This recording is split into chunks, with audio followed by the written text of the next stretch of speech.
ये बात उस जमाने की है जब दुनिया में न पक्की सड़कें थीं, न अदालतें और न ही तहरीरी कानून। लोग कबीलों में रहते थे और हर कबीले का एक सरदार होता था जिसका हुक्म ही कानून समझा जाता था।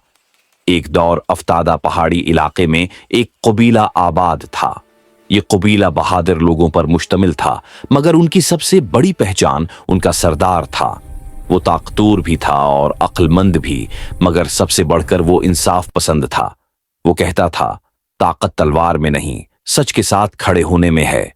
एक दिन कबीले के दो आदमियों के दरमियान शदीद झगड़ा हो गया। बात खीद की हद बंदी से शुरू हुई, मगर जल्द ही बात गाली गलूच और फिर हाथापाई तक पहुंच गई। अगर बरोक्त लोग ना पहुंचते तो खून बह जाता। दोनों आदमियों को सरदार के खेमे में पेश किया गया। एक आदमी मालदार था, उसके पास जमीन भी थी और मवेशी भी। दूसरा एक गरीब चरवाहा था जिसके पास सिर्फ चंद बिक्रियां थीं। लोग आपस में सरगोशियां करने लगे कि फैसला अमीर के हक में ही होगा, क्योंकि वो सरदार का पुराना साथी था। सरदार खामोशी से दोनों की बात सुनता रहा, न गुस्सा किया न किसी की तरफदारी की।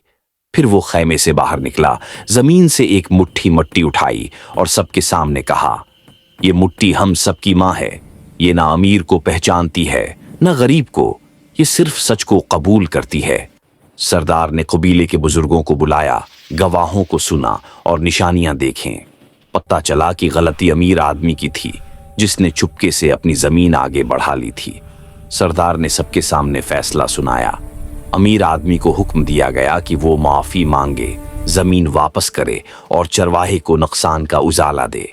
कुछ लोगों को यह फैसला सख्त लगा, मगर सरदार ने कहा, अगर इंसाफ अमीर से डर जाए तो गरीब का अल्लाह ही नगहबान रह जाता है। इस फैसले के बाद कबीले में अमन कायम हो गया। लोगों का सरदार पर यकीन और बढ़ गया।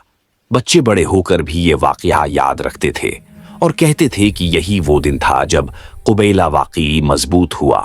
पुराने लोग आज भी कहते हैं, वो सरदार अजीम नहीं जो सब पर हुक्म चला सके, अजीम वो है जो खुद को भी कानून के ताबा रखे।